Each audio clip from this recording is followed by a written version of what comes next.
ప్రభు యొక్క ఘనమైన నామాన్ని బట్టి ప్రతి ఒక్కరికి వందనాలు చెల్లిస్తున్నాను. ఈ ఉదయకాలాన్ని విశ్వాససహితమైనటువంటి మాటలు ఎవరైతే పలుకుతారో వారు ఖచ్చితంగా ఆశీర్వదించబడతారు. కనుక ఎల్లప్పుడూ ప్రభువును బట్టి ఆయన ఎంతవరకు మన జీవితంలో చేసినటువంటి కార్యాలను బట్టి విశ్వాససహితమైనటువంటి మాటలు మాత్రమే పలకడం అనేది ప్రతి ఒక్కరు కూడా అలవాటు చేసుకోగలగాలి. ఆయన చేసిన మేలు నిరంతరము మనం ధ్యానించడం ద్వారా ప్రతి సమయంలో కూడా జీవం కలిగినటువంటి మాటలు మన జీవితంలో ఎంతగానో పనిచేస్తాయని మనం తెలుసుకోగలగాలి. సంఖ్యాకాండము 14వ అధ్యాయము 1వ వచనం నుంచి కొన్ని వచనాలు చూసినప్పుడు, అప్పుడు ఆ సర్వ సమాజము ఎలుగెత్తి కేకలు వేసెను, ప్రజలు ఆ రాత్రి ఎలుగెత్తి ఏడ్చిరి. మరియు ఇశ్రాయేలు అందరూ మోసే అహరోనుల మీద సణుక్కొనిరి. ఆ సర్వ సమాజం, అయ్యో ఐగుప్తులో మేమేళ చావలేదు, ఈ అరణ్యమందు మేమేళ చావలేదు, మేము కత్తివాత పడినట్లు యెహోవా మమ్మును ఈ దేశంలోనికి ఎలా తీసుకుని వచ్చెను, మా భార్యలు మా పిల్లలు కొల్లపోవుదురు, తిరిగి ఐగుప్తు వెళ్ళుటకు మాకు మేలు కాదా అని వారితో అనిరి. వారు మనము నాయకుని ఒకరిని నియమించుకొని ఐగుప్తునకు తిరిగి వెళ్ళుదమని ఒకరితో ఒకటి చెప్పుకొనగా, మోషే అహరోనులు ఇశ్రాయేలు సర్వ సమాజం ఎదుట సాగిలపడిరి.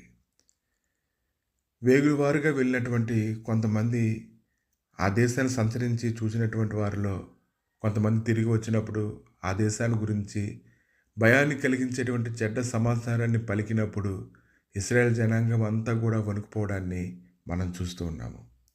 అప్పుడు ఆ దేశంలో సంచరించి చూసిన వారిలో నుండిన నూను కుమారుడగు యెహోషువయు యెఫున్నె కుమారుడగు కాలేబు బట్టలు చింపుకొని, ఇశ్రాయేలు సర్వ సమాజంలో మేము సంచరించి చూసిన దేశం మిక్కిలి మంచి దేశము, యెహోవా మన యందు ఆనందించిన ఎడ్ల ఆ దేశంలో మనలను చేర్చి దానిని మనకిచ్చెను, అది పాలు తేనెలు ప్రవహించేటువంటి దేశము. కనుక ఇదంతా వీరు ప్రకటిస్తున్నప్పటికీ కూడా ముందు ప్రకటించబడినటువంటి సమాచారాన్ని బట్టి ప్రజలందరూ సణుగుతూ ఉన్నారు, గొణుగుతూ ఉన్నారు, కేకలు వేస్తూ ఉన్నారు, ఏడుస్తూ ఉన్నారు. ఆ యొక్క పరిస్థితులన్నింటినీ చూసినప్పుడు యెహోషువ మిగిలినటువంటి వారందరూ కూడా చెల్లాచెదరైపోయినటువంటి వారి వలె, కృంగిపోయినటువంటి వారి వలె అయిపోయినట్లుగా మారిపోయారు. అయితే ప్రత్యక్ష గుడారంలో యెహోవా మహిమ ఇశ్రాయేలు అందరికీ కనబడింది. ఎన్నాళ్ళ వరకు ఈ ప్రజలను అలక్ష్యం చేయుదురు, ఎన్నాళ్ళ వరకు నేను వారి మధ్యన చేసిన సూచక్రియలను చూసి నన్ను నమ్మకిందురు, నేను వారికి స్వాస్థ్యం ఇక తెగులు చేత వారిని హతము చేసి ఈ జన్మ కంటే మహాబలము గల గొప్ప జనము నీ వల్ల పుట్టించదని మోసే చెప్పాను. కనుక దేవునికి ఆ యొక్క ప్రజలంటే అసహ్యం పుట్టింది. వారి నోటి మాటలను బట్టి, వారు వ్యతిరేకంగా పలుకుతున్నటువంటి ప్రతి మాటను బట్టి, వారికి ఇస్తానన్నటువంటి ఆ యొక్క శ్రేష్టమైనటువంటి దేశాన్ని గురించి వ్యతిరేకంగా మాట్లాడినప్పుడు దేవుని హృదయం ఎంతగానో నొచ్చుకొని వారి గురించి అలా మాట్లాడుతూ ఉన్నప్పుడు మోషే ఆయనతో చెప్తూ ఉన్నాడు, అలాగైతే ఐగుప్తులు దాని గురించి విందురు, నేను నీ బలము చేత ఈ జనమునకు ఐగుప్తులలో నుండి రప్పించుతూ కదా, వీరు ఈ దేశ నివాసులు ఈ సంగతి చెప్పి ఉందరు. యెహోవాను నీవు ఈ ప్రజల మధ్యన ఉన్నావని, యెహోవాను నీవు ముఖాముఖి కనబడిన వాడవనియు, నీ మేఘం వారి మీద నిలుచున్నదనియు, నీవు పగలు మేఘస్తంభంలోను రాత్రి అగ్నిస్తంభంలోను వారి ముందర నడుచున్నావని వారు విని ఉన్నారు కదా.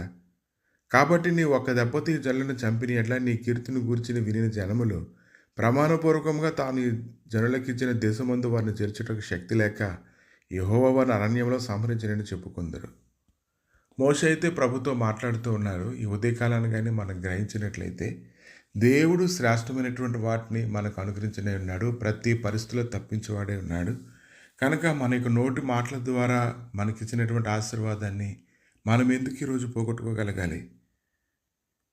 సంఖ్యాకాండము 14వ అధ్యాయం 30వ వచనంలో, యెఫున్నె కుమారుడైన కాలేబును నూను కుమారుడైన యెహోషువయు తప్ప మిమ్ము నివసింపజేస్తుందని నేను ప్రమాణం చేసిన దేశమందు మీలో ఎవరూ ప్రవేశించరు, ఇది నిశ్చయమని ప్రభువు మాట్లాడుతూ ఉన్నారు. కనుక ఈ దినాన్ని విశ్వాసయుతమైనటువంటి మాట నీ హృదయంలో ఉండాలి. ప్రతి పరిస్థితుల్లో ఆయన ఎంతవరకు నీకు చేసిన మేలును బట్టి ప్రకటిస్తూ ఉండాలి. అది ఎంత జటిలమైనటువంటి పరిస్థితులు అయినప్పటికీ కూడా ప్రభు ఆ కార్యం చేయడానికి శక్తిమంతుడై ఉన్నాడు.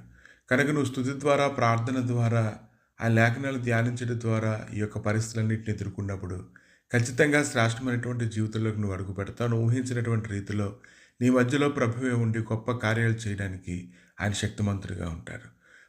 ప్రభువా, మీ దయగలిగిన హస్తాలకు తండ్రి, ఉదయకాలాన్ని అప్పగించుకొని ప్రార్థన చేస్తుండగా నీ సన్నిధిని, సమాధానమును, నీ కృపా మహిమ మాత్యమును తోడుగా ఉంచి అన్ని విషయంలో బలపరచమని, స్థిరపరచమని, మహిమతో నీ నడిపించమని, నీ శాశ్వతమైనటువంటి సన్నిధిని నాయన తోడుగా ఉంచి కృప చూపించమని ఏ కీడునైనా ఎవరిని దరిచేరకుండా కాపుదల భద్రతను దయచేయండి.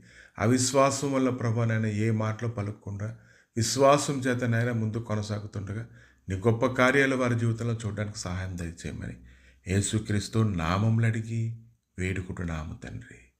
ఆమేన్.